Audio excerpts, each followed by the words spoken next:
Welcome back to the Deep Dive.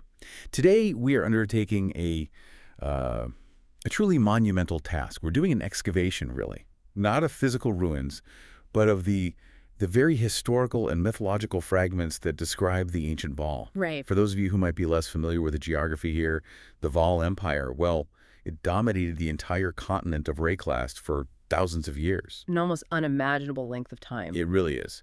And they were an empire of immense, almost paradoxical ambition, truly terrifying rituals, and just absolute devastating power.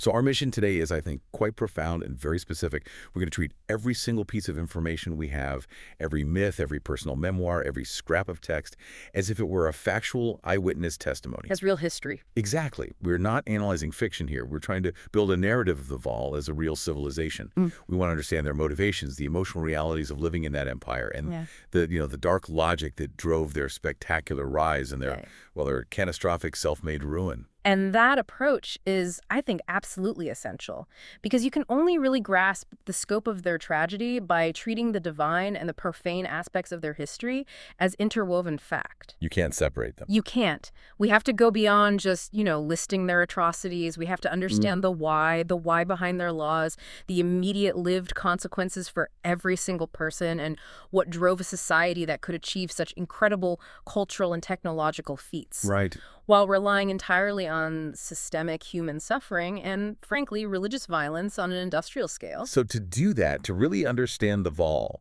we have to start right at the beginning. At the very beginning. Yeah. Their foundational mandate. The thing that birthed their people. They weren't just an accident of history, were they? They were a consequence of this cosmic trauma. That's a perfect way to put it.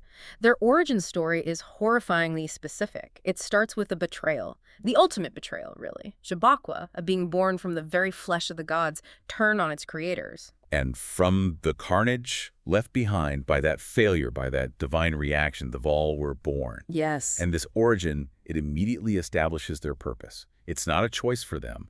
It's a defining, violent, religious mandate.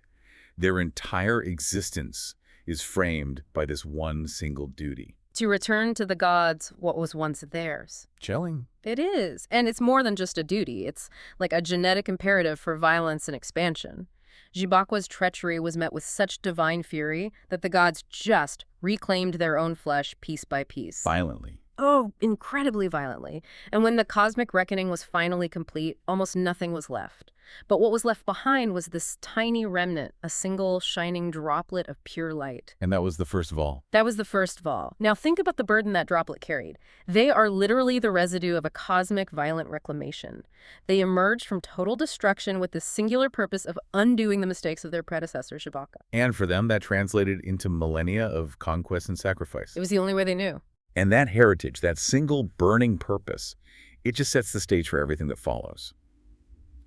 How did this one droplet of light transform that purpose into a civilization that would become the largest, most dominant empire Rayclast had ever seen? Well, the sheer scale of what they achieved is staggering. It really is. They weren't just militarily successful. They were the cultural benchmark for everyone else. And we don't even need archaeological evidence to prove how long they were around.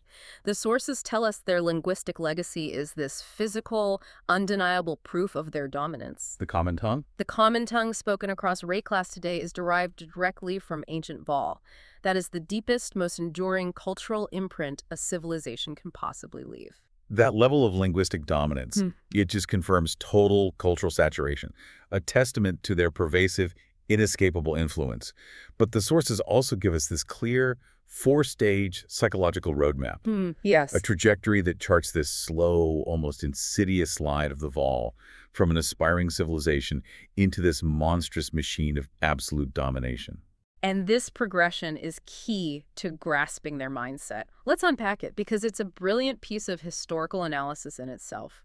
It goes beauty, curiosity, ambition, and cooperation. Right. And it starts benignly enough, doesn't it? It's rooted in pride in their creations. Exactly. They constructed these incredible temples, and initially, these were testaments to the gods. That's stage one, the initial reverent impulse. But the seeds of their self-destruction are sown almost immediately, aren't they? Yeah. The critical pivot happens when that outward reverence shifts inward. Yes. The temples transition from being testaments to the divine to being testaments to themselves. And that's it. That subtle redirection of pride from humility to self-aggrandizement is the first catastrophic step. It's the beginning of the end, really. So after beauty comes curiosity. Stage 2. Right. They were intellectually advanced. They delved into the mysteries of existence. They weren't satisfied with surface knowledge. They wanted to decipher the secret laws of nature. They had to understand. And this is where that urge for mastery is born.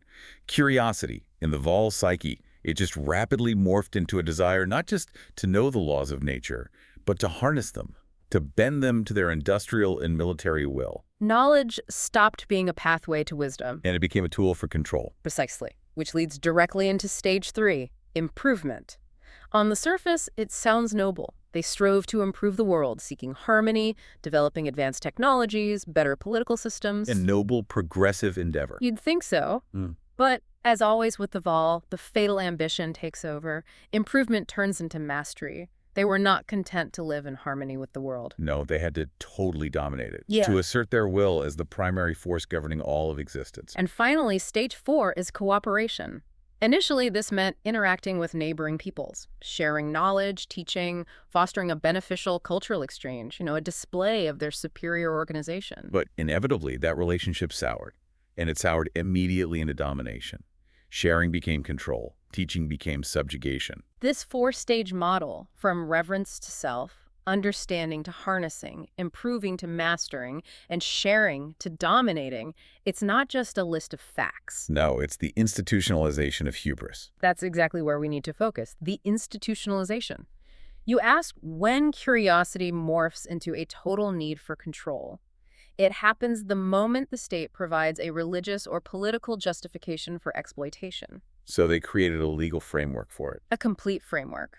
For the Vaal, the shift occurred when they formalized the idea that their very duty to the gods returning what was taken could only be fulfilled through total control of the world around them. Which meant what in practical terms? It meant specific laws were enacted that monetized or militarized every single intellectual discovery.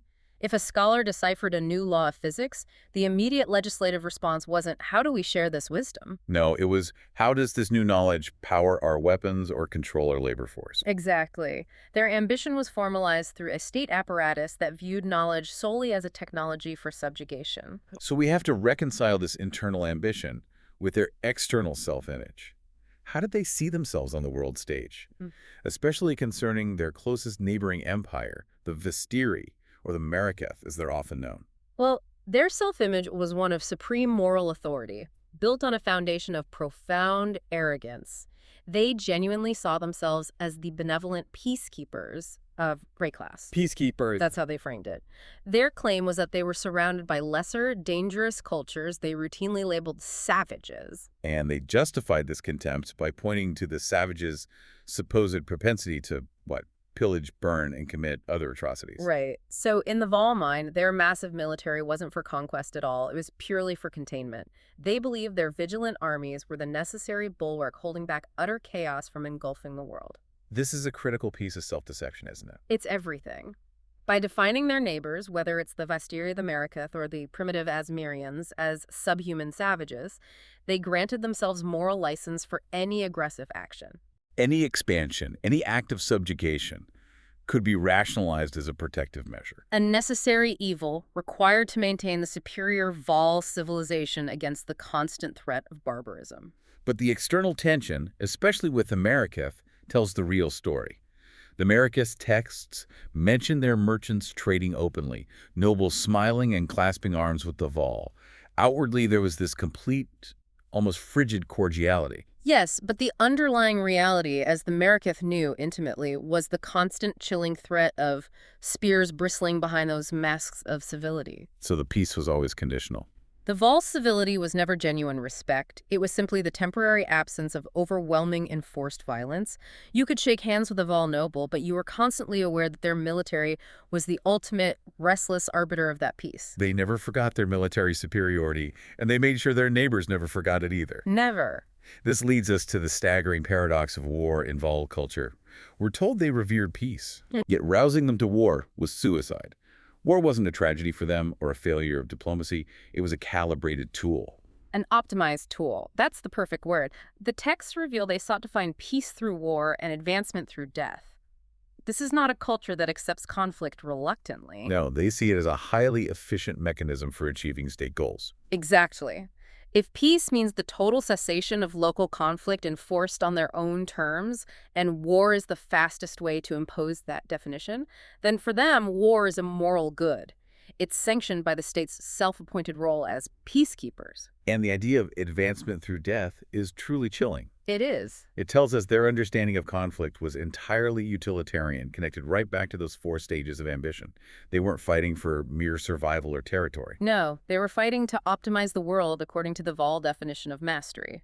They were fighting to harvest resources, to acquire new technologies, and crucially, to acquire new sacrificial subjects. Every war was a cost-benefit analysis designed for maximum societal gain. And that gain was powered by something truly horrific. We have to now turn to the darkest, most technologically terrifying reality of the Vaal Empire. The machinery that was literally powered by human life. To do that, we first have to confront the unique nature of their oppression. Yes. The relationship between slave and master is described in language that goes way beyond simple physical cruelty. It was as intimate and volatile as that of lovers. That phrase, it speaks volumes about the level of psychological control and emotional intensity woven into the very fabric of Vaal society. What does that mean, though? Intimate and volatile? Well, it suggests profound, calculated psychological manipulation. This intimacy, it's born of shared trauma, the master imposing it, the slave enduring it, and this state of absolute moment-to-moment dependence. And volatile because? Because it's a powder keg of resentment, terror, and forced toxic loyalty.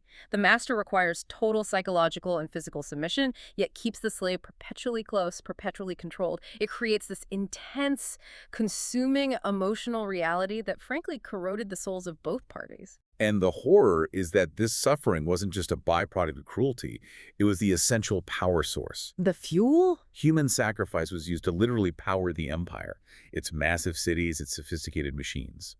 The Vaal pursuit of efficiency extended to the most grotesque, literal extreme. They ensured their machines run more efficiently, using blood and soul energy. This elevates the violence from mere ritual cruelty to industrial-scale necessity. The Vaal applied their intellectual curiosity, their drive for mastery, to the very essence of existence, the soul itself. And they had their blood priests for this. They're blood priests who were described not as zealots, but as the earliest intellectuals on record. They dedicated their lives to studying the exact, precise moment of violent death. They were soul engineers. And what they discovered, the core intellectual breakthrough of Vaal thaumaturgy, is the key to understanding the sheer longevity of this cruel empire. They found that a newly freed soul, stripped suddenly from its corporal existence through ritualized violence, would experience this momentary, overwhelming existential panic. And in that panic, it would desperately cling to any other source of life it could find, especially those connected to the ceremony.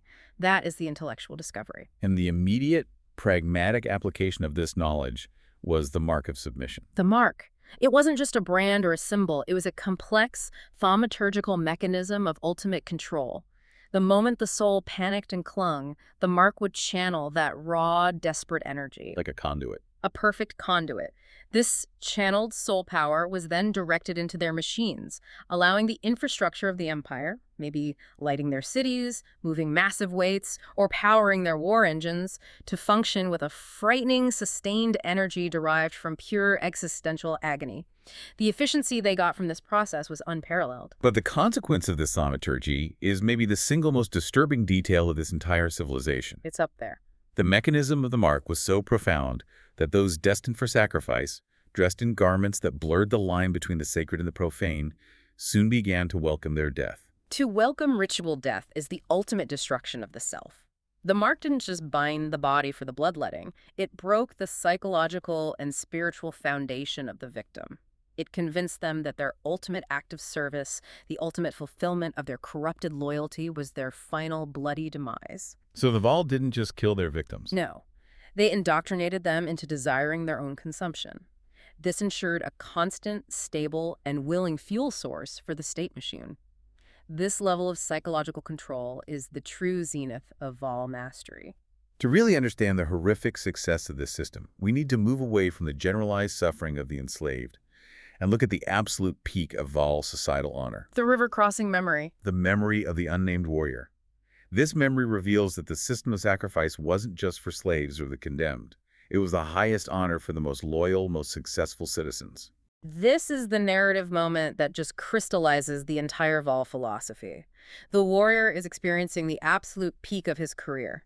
His triumphant army is marching back toward the great capital, Azala Vaal, after a monumental victory that secured Vaal dominance. They pack up their camp before sunrise. Anticipating the overwhelming sound of the celebration. The scene is set for validation. The crowds are immense, they're roaring his name. The queen herself, the ultimate political and religious authority, has come out from the city to meet them, confirming the magnitude of their achievement. This is the moment of ultimate societal public validation.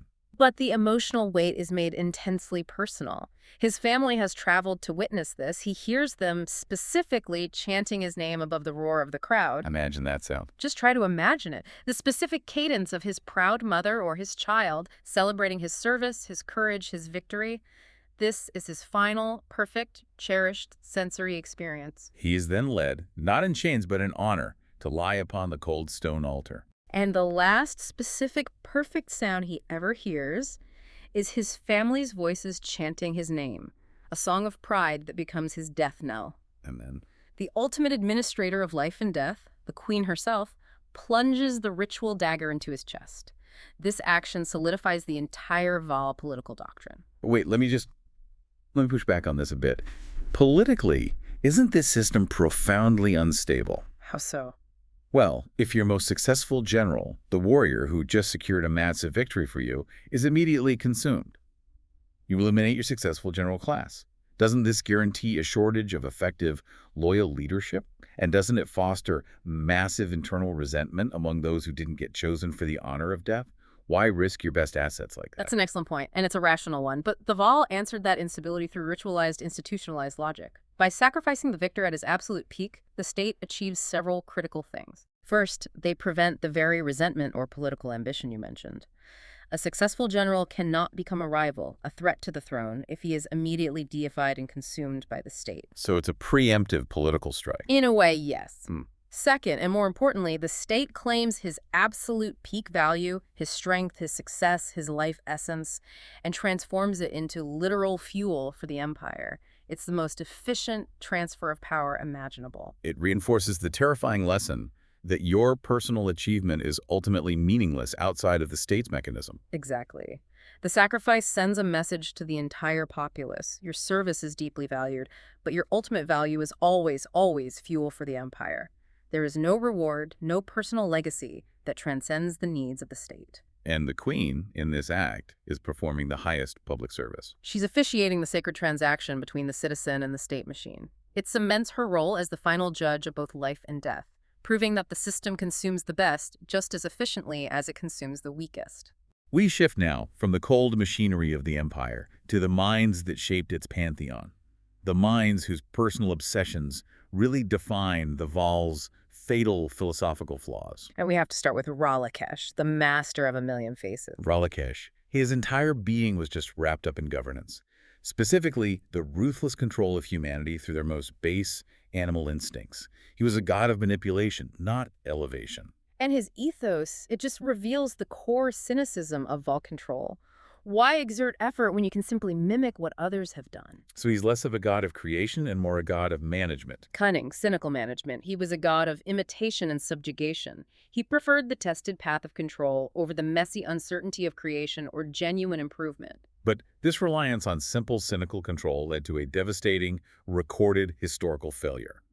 Ralakesh ran a massive social experiment in one unfortunate Vaal city. A whole city. Attempting to implement his philosophy of absolute instinctual control. And the experiment was an unmitigated disaster. It was so flawed, so devastatingly mismanaged, that it drove his own subjects to the brink of extinction. The human toll was massive because he tried to govern by chaos. His control mechanism literally devoured the population he was trying to rule. It did. The consequence was immediate and humiliating for him. He was forced to desperately enslave primitive Asmirians, a tribal group outside the Vaal's core culture, just to repopulate his ruined domain. It shows that even divine control can't override catastrophic human mismanagement fueled by fear. And fear is the key word here. Sin, the observer god, he zeroes in on Ralakesh's defining psychological weakness. He wasn't just cruel, he was profoundly fearful. He was paranoid. The source of his cruelty was his paranoia, the overwhelming terror of grasping too much and having it all slip through his fingers. This anxiety rendered the cunning god irrational and highly vulnerable. So his constant, suffocating need to control was an attempt to manage his own crippling existential anxiety. A fear that if he loosened his grip for even a second, the universe would instantly rush into chaos. And this fear was manifest in his physical surroundings. He became known as the god of hide-and-seek, isolated on this massive, dark, ebony throne choked with heavy, cloying incense in his inner sanctum. The physical details just paint a perfect picture of a pathological avoidance disorder.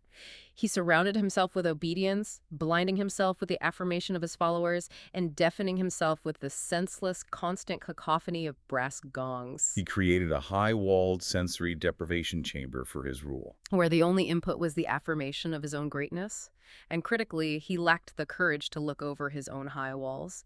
He isolated himself because he was terrified of seeing the world escaping him, paralyzed by the recognition of his own vulnerability. So how did this divine paranoia manifest in the daily lives of the Vaal people who served him? I mean, it sounds exhausting. It would have been suffocating. If Ralakesh's terror was that control might slip away, his priests and administrators would amplify that fear tenfold onto the populace.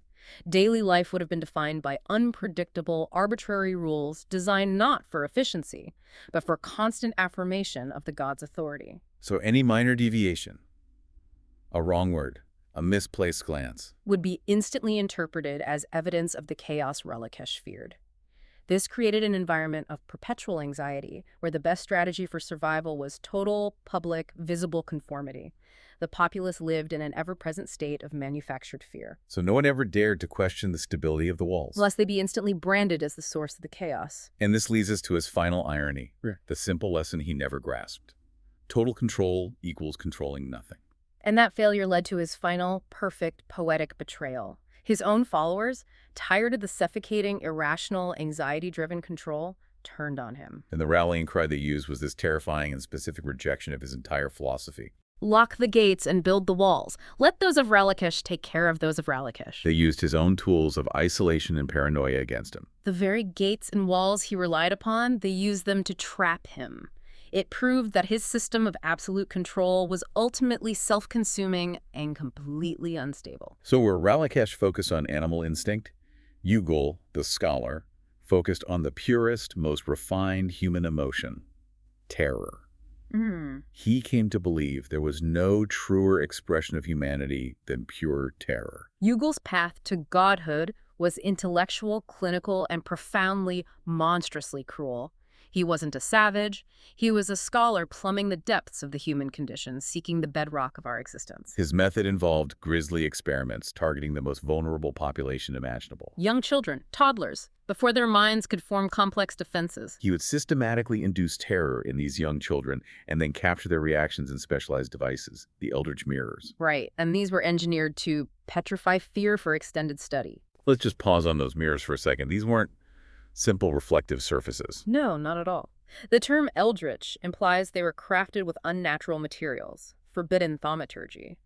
Designed not just to record light, but to capture and hold the ephemeral, raw energy of a child's soul-shaking panic. So you could just walk into his gallery. Imagine that. A silent exhibition hall filled with dozens of these mirrors, each one holding the permanent, reflected, petrified terror of a young, defenseless child. It wasn't merely torture, it was a detached, years-long intellectual pursuit of pure human vulnerability. I have to pause there. That image, a gallery of silent, petrified terror from children, it suggests an intellectual detachment that is colder than malice itself. How did the Vaal public even rationalize the existence of such a horrifying place? What does it say about Ugol that he could look at that every single day? That's the core of the Vaal paradox. The public rationalized it because Ugol's wisdom, the wisdom derived from this gallery, was incredibly effective. It worked. It worked. Through this horrific gallery of reflected terror, Ugol gained such profound clinical insight into human emotional weaknesses that he was able to manipulate his way right into the highest Vaal halls of leadership. The public tolerated the unspeakable because the result was effective control and power for the state. And Ugol himself. Yugal was operating on a level of intellectual detachment where the children were simply data points. He had completely divorced the human cost from the intellectual gain. He achieved a level of cold mastery that terrified others into granting him divinity. His philosophy, documented in the forbidden texts, it reveals the intense, uncompromising nature of this viewpoint. He believed terror wasn't just an emotion. No, it was the transcending foundational element of the cosmos, the bedrock on which all of existence is formed. He argued that civilization itself is merely a thin costume. Worn to conceal our true, naked, vulnerable nature, savages in a vast and uncaring wilderness. For him, every social contract, every pretense of security, was a lie designed to avoid acknowledging that ultimate, profound truth. And the most profound desire expressed in those texts is the wish to return the world to a state of terrified childhood. Yes, because only then could we instantly grasp the ultimate, brutal hopelessness. Everything is death. There is no next step, no reprieve. Life is terror, and terror is life. He wanted the world to experience the unfiltered, existential dread he had clinically extracted from toddlers. But Yugal, like Ralakesh, serves as a dark cautionary tale. He reminds us of the ultimate price as such an absolute obsession. Sin tells us that the only way to truly understand fear is to fully become it. Which implies Yugal, the master, was ultimately consumed by his own subject. He achieved his goal. He mastered terror. But in doing so, he became inseparable from the very concept he worshipped. His ascension into godhood, fueled by the distilled fear of his subjects, became his own existential cage. It was the final, terrifying end state of a cold, intellectual journey that devoured the essence of his humanity. We now move to Section 3, which is the complete narrative of Arakali, the Spinner of Shadows. Her story is perhaps the most complete and emotionally charged arc in the entire Vaal Pantheon. It encompasses seduction, political maneuver, betrayal, and a crushing, self-reflective defeat. And while Vaal legends might taint her as this primordial creature crawling up from the blackest pits, her historical beginning, as Sin recounts it, was far more grounded and, frankly, unsettling. She began as a mortal harlot, whose endless lust for loin and lecherous delight caused her to be transformed, literally becoming the terrifying image of her own dark desires. She became the ultimate embodiment of sensual predation. She united sexuality and mortality in this profoundly efficient, disturbing way. When she assumed human form, it was never for human connection. It was always a ruse, a method to lure unsuspecting mortals into copulation. But the moment of pleasure was immediately followed by the act of consumption. The coupling was merely the appetizer for the draining. She would quench her divine thirst by draining her erstwhile lover of all bodily fluid. Leaving behind a desiccated husk. A horrific image. Lust consuming life entirely, leaving only a dry shell. And this process wasn't hidden, was it? Not at all. Her acolytes would retrieve the dried husk and give it a prominent decorative placement in her unholy temple. It served as a terrifying static lesson to all her citizens. Pleasure ends, and Arakali takes everything. The sources reveal that the oppression under her rule was highly specialized and chemically sustained. Her citizens were kept sedated with juices of lust and spider venoms. This changes her predatory nature from just a personal vice to systemic extraction. The sources suggest her seductress guise was a way of farming these juices and the essence of the mortal state of lust. She wasn't just indulging. No, she was sustaining her power and maintaining social control through mass-scale, chemically induced psychological dependency. She perfected the balance between induced pleasure and fatal consumption, a true parasitic queen. And even the gods, powerful as they were not immune to her powers of entrapment. No, consider the emissary god, Sin. He came as an envoy for an alliance of fragile, weak deities who were seeking protection from the turmoil of Rayclast. Arakali, who was queen at the time, invited him to gaze upon her mighty works. A thin veil, as Sin realized too late, for her desire to have him share her bed. And that desire led to years of divine captivity. He found himself literally trapped in her web sheets, describing this confusing, luxurious blend of sensual pleasure and moral servitude. They enjoyed their prowess and leisure. It was the ultimate gilded cage. An illusion of love masking a morbid, absolute reality. The morbid reality being that, despite all the luxury, he was not free to leave.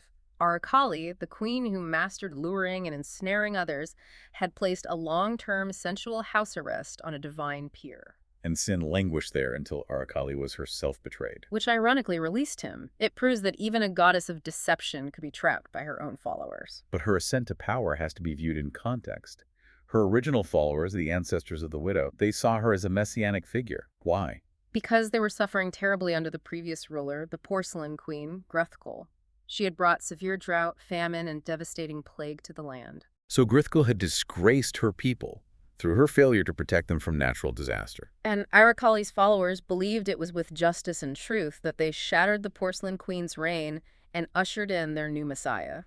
Arakali was a savior who ended a sustained period of natural disaster and starvation. Her most devoted followers, the Temple of Decay, sustained her rebirth into the mighty arachnophage. They fed her venomous creatures until divine energies completely transformed her. It was a massive collective act of faith and transmutation. And the moment of her rebirth is crucial. It wasn't one of triumphant victory. No, it was one of immediate, profound terror. She burst from the deluge of transformation, gasping in fear. What caused this immediate panic? She received a prophetic vision of the future. She saw her nascent empire in ruins, her people ground to dust. And the worst possible outcome. The children of Grithkul sitting on her throne, their laughter sounding like saw blades in Arakali's heart. This vision immediately defined her next action. It proves that even her power could not shield her from the vulnerability of fear. She did not wait for the prophecy to unfold. No, she acts immediately on the vision. She poisons the future by causing Grithkul's children to fall, crying their crimson tears. This is not a defensive act. It is proactive, preemptive treachery, designed to inflict maximum emotional pain on her rival, the grieving mother. And it works with catastrophic success. The magnitude of Grithkul's grief grows so massive that it literally eclipses the land. That grief transforms into a monumental, uncontrollable, vengeful fury. Grithkul's rage becomes a natural disaster, rampaging across Arakali's realms. She and her horde crush Arakali's subjects, blood and bone, into the trembling earth. Arakali's new empire, which she had established as a savior, is now on the brink of ruination. And ironically, it's due to her own preemptive act of treachery against the children. With her empire crumbling, she needs a definitive plan, a last, desperate effort that relies entirely on her talent for calculated deception and lure, the skills that defined her mortal life. The decisive lure. She feigns injury and defeat, broadcasting her weakness. She knows Grithkul is heartbroken and consumed by blind rage, which makes her vulnerable to manipulation. Arakali lures the furious broken mother into the heart of a great cavern. And the confrontation itself is climactic. It demands prodigious strength and focus. Arakali, the spinner of shadows, finally traps her rival, entwining the massive, powerful Grithkul in unyielding, thick silk. And then she uses her full, newly gained divine strength. She brings the very stones of the cavern tumbling down upon Grithkul's massive, antlered head. She effectively entombs her rival under a mountain of rubble. It is a total, decisive victory. But one bought through calculated deceit, exploiting a mother's grief and ending in imprisonment. Arakali saved her empire, but the methods she used were built on this foundation of treachery and entombment. And even after this monumental victory, securing the foundations of a new empire, a new existential threat emerged. One far more terrifying because it was non-divine and non-human. The beast of the mountains. The beast is described explicitly as a terrifying creature, so devoid of divinity, so beyond humanity. It was an overwhelming force that didn't obey the rules of the Pantheon. Its power was parasitic. It drew the very essence from Arakali, consuming her strength as the spider imbibes the life of the trapped moth. The predator was now the prey. This external drain caused Arakali's power to wane quickly. Her sustaining medicines, the spider venoms, the juices of lust, they failed her. And the terrible conditions she had originally remedied, famine and plague, returned to ravage her lands, proving her inability to protect them indefinitely. She lost her divinity, her power, her health. She waned to the point of utter helplessness, and this is where the ultimate crushing irony arrives. She lost the faith of even her most devoted followers. The Temple of Decay, the very people who had sustained her rebirth. Her own people, the ones who had heralded her as the Messiah, betrayed her. They did not kill her in a fit of rage. No, they bound her in silk and sealed her in a pyramid. The poetic irony is agonizingly perfect. She sealed Grithkul in stone and silk, achieving her greatest triumph through a calculated act of imprisonment. And now, at her weakest, her own followers used her exact methods against her. They bound her in the very silk she had used for both predation and triumph, sealing her in a pyramid to languish and suffer an agonizing end. A perfect reflection of the fate she inflicted on her greatest enemy. Her greatest victory taught her followers the precise method of her own agonizing downfall. It proves that betrayal, once introduced into a system, becomes the inevitable currency of power. So the Vaal Empire was a massive functional entity, and to sustain its mastery, it required gods to oversee finance and structure. Mm-hmm. We turn now to Kamasa, the monkey god of wealth, and the contrasting principles of Kopek and Yalmak. Kamasa's story is a perfect microcosm of the Vaal's trajectory from curiosity and resourcefulness to just pure greed. It really is. Initially, he was the monkey god of wealth, portrayed as curious, highly wise, and prone to mischief. Right. In the earliest tales, if he appeared, it was either to impart some mysterious, complex wisdom to a deserving scholar, Or maybe to execute a lighthearted theft, stealing something shiny from a corrupt noble. His actions were characterized by whimsical justice or minor disruption. but as the Vaal expanded and their focus shifted toward total mastery and industrial sacrifice, Kamasa's personality warped accordingly. His greed grew directly proportional to the empire's growth and ambition. Later tales show him escalating to systematic exploitation, extorting poor peasants and professionally blackmailing nobles for increasingly large tithes. The mischief became professional, systemic exploitation. And his cult's core values cemented this transformation. Exploitation and ambition became the religious justification for the systemic financial rot of the empire. They weren't just criminals. No, they were the guardians of financial morality, and they defined morality as cynical wealth accumulation. His high priests became absolutely integral to the state. They ran everything remotely financial within the Vaal Empire and ultimately acted as the guardians of the massive treasury itself. They wielded immense power, dwarfing even the wealth of later dynasties. And here's the crucial detail that ties Kamasa to the collapse. The sources note that they exploited the great city of Utsal, one of the foundational Vaal metropolises, long before its final fall. This demonstrates that the financial rot wasn't accidental or a side effect of greed. It was systemic, and it actively contributed to the collapse of their major population centers. They ran a divine Ponzi scheme that prioritized the growth of the treasury over the stability of the state. But despite this overwhelming greed and corruption, there's this strange, enduring legacy. The Library of Kamasa archived much of the world's knowledge. And that archive speaks once again to the Vaal paradox. Even in their pursuit of cynical exploitation and wealth hoarding, they valued knowledge as a resource. The wealth Kamasa amassed wasn't purely for selfish indulgence. It facilitated massive intellectual projects. Archiving the world's wisdom under the auspices of the greedy god. Knowledge was just another asset to be mastered, cataloged, and ultimately monetized or weaponized. Finally, let's look at the gods of structure, starting with Kopek, the sun god. The sheer longevity of his worship is striking. The massive ziggurat beneath the city of Utsal, the Temple of Kopek, was in active use for at least 1,000 years. That longevity establishes him as a cornerstone of Vaal religious and perhaps even technological life. It links divine power directly to celestial observation. This temple was said to contain a grand device. Right. We have preserved writings from a researcher named Kitsuli who was dedicated to studying this device. Which suggests that the temple wasn't just a place of worship, but a massive center for complex technological or mystical research related to harnessing solar or celestial power. The Vaal were integrating the divine into massive, practical, long-term mechanisms, constantly trying to find new ways to master the forces of nature. Now, let's consider Yalmak, the shepherd of souls and the arbiter of seasonal balance. He's visualized by 3 serpentine heads that found unity in balance, a concept that seems strangely stable for the Vaal. Yalmak represents the Vaal understanding of cosmic order, where balance is achieved through this complex, threefold structure. His priests carried his sigil and received one unique boon from each of the 3 serpentine heads. So perhaps one for strength, one for wisdom, and one for prosperity. Something like that. This system implies that true strength comes from the unification of diverse, powerful aspects. It's an attempt to create a perfect, balanced whole. However, even this system of divine balance is polluted by the core Vaal obsession with sacrifice. The idea of unity must be built upon murder. We look to the Vaal myth of the third snake. And the conditions Yalmak sets are devastatingly Vaal. You covet the strength of your peers, mortal. Perhaps it can be yours if you are willing to make an offering of their blood. Even the pursuit of cosmic harmony or personal improvement is built on the willingness to commit ritual murder against a rival or peer. This myth reinforces the systemic reliance on ritual murder as a fundamental principle of their universe. It doesn't matter if you aspire to balance greater strength or economic mastery. The price is always the same, the lifeblood of another. It demonstrates that the ambition to achieve mastery, whether it's economic, spiritual, or military, always requires violent consumption and human sacrifice. The entire structure of their faith, even the concept of balance, was built on murder.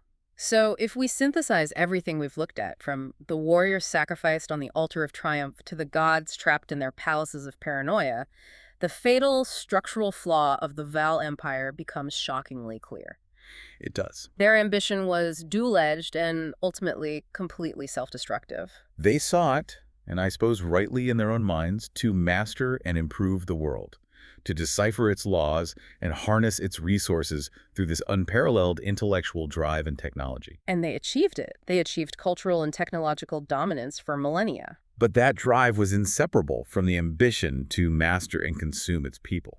They treated individuals, whether they were slaves for the mark of submission, toddlers for Yugal's wisdom, or victorious generals for the state machine, as mere resources to be exploited, fueled, or manipulated. This created a self-destructive feedback loop where efficiency justified atrocity. And atrocity systematically undermined the psychological and social foundations of the state. The ultimate irony and the recurring theme that plagues their entire pantheon is that the most powerful figures were all undone by the very mechanisms of control they perfected. Ralakesh was trapped by his own walls of paranoia, consumed by the isolation he demanded. Yugal was consumed by the existential terror he sought to understand. And Arakali, the ultimate betrayer who used silk and stone to achieve her greatest victory, was bound and entombed by her own followers, using the exact methods of her own triumph. The empire was built on a foundation of ritualistic consumption and was inevitably undone by internal weakness, paralyzing fear, and perfect poetic betrayal. The control they sought was always ephemeral because it required the absolute destruction of the human will. And the human will, even in its most corrupted state, will eventually turn on its master. So as we wrap up this massive deep dive into the true history of the Vaal, let's consider this final provocative thought. If the pursuit of knowledge, technological efficiency, and cultural dominance, as displayed by the Vaal, inevitably leads down a path where heroes are sacrificed, where children are terrorized for intellectual gain, and even the gods are consumed by their own methods, what essential moral or structural safeguard was missing in the Vaal identity that could have pulled them back from the brink of their self-made ruin? Was their destiny sealed the moment that droplet of pure light became obsessed with violently returning what was taken? Or could mastery have existed without systematic, bloody consumption?